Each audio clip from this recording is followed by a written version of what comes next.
'Cause there ain't nothing like a Filipina girl. Oh.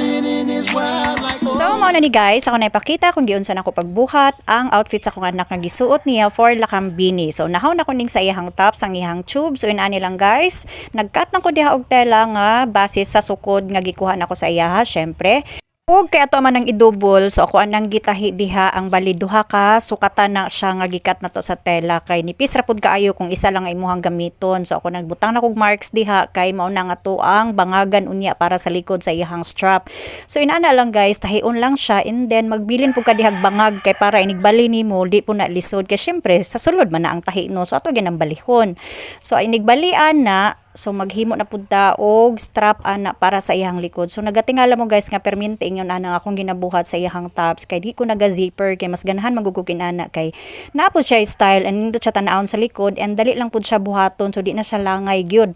Igo lang mo na bangagan ng sa likod para sa iyang strap kana bang murado pa siya liston-liston. So inana.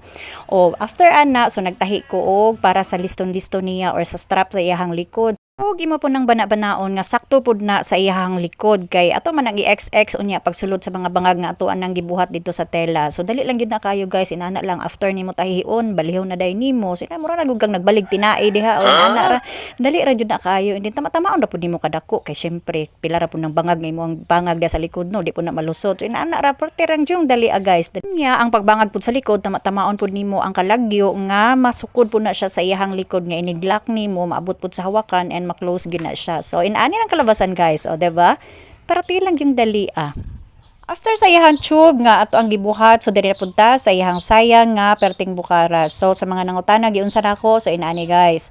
Nakakuha naman ta og sukat niya sa iyang kataas, so nagkat na ta diha og tela nga sakto pud sa sukat. Ug syempre, duha na siya kasukatan kay gusto man tagbukad gyud, so bali duha na ako ang gikuha. Mao na ako na siyang gisumpay kay ato man na siyang tahian unya para na pud sa garter. So isumpay sana nato siya para makuha nato ang sakto gyud kayo nga pag plits-plits ana. Buhat gyud ko og saya guys, so garterize gyud na dili ko nagagamit og zipper kay mas dalian naman gyud ko ani kay mas dali lang gyud pud siya buhaton. So mao nang after ko sumpay ako na siyang gibuhatan na pud gitahian ako para sa lusutan na pud sa garter. So before pud ko nagtahian na ako pa na siyang gibuhatag plits daan kay para pareho ang iyahang bukad ba sa iyang sign sa tela kay para pud nga nindot pud tan-awon nga pare-pareho gyud ang pagkarafos no kay naman gyud na design pud ang tela. So pangit pud kayo nga pataka ra pud ka diha og kuan kay naman na siya mga drawing kinahanglan pud nga plaster pud na siya para nindot pud siya tan-awon. So mao nang ako na siyang gi-plaster gidaan ang mga pleats una ko nagbutang anag para sa garter niya. So mao na ni ang kalabasan guys.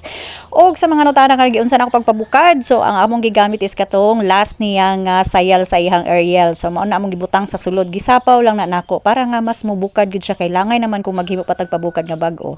So ana lang ka simple guys, dali lang kaayo.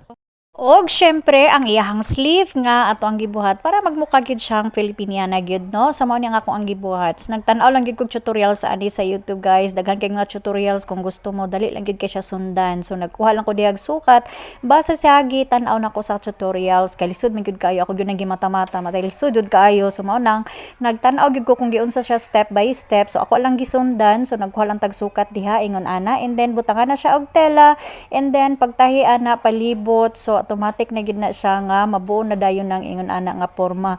So dali lang gid kayo guys kung maglisod mo di na gid ta maglisod karon mga panahon na kay kung naalang gid mo yung mga internet pwede na niyo i-search sa YouTube daghan jud kayo mga tutorials diha kung unsaon na diha kung unsay mga gusto niyo nga pangbuhaton so makita na gid nato halos diha.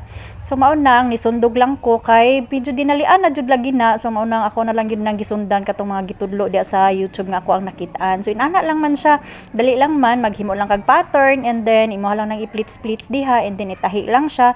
So dali lang man mano-mano lang na ako gitahi and then palibot lang siya and then gibutangan lang na ako na siya garter nga para mo gunit sa iyahang kamot. So inana lang gid ka simple and then after ana inana na nakabuhat na tag para sa iyahang sleeve. Unya same process lang pod para sa pikas kamot and then after voila. So mao na niya ato ang Filipiniana sleeve. O diba? So dali lang gid kayo. So ang sukat ana is pang bata.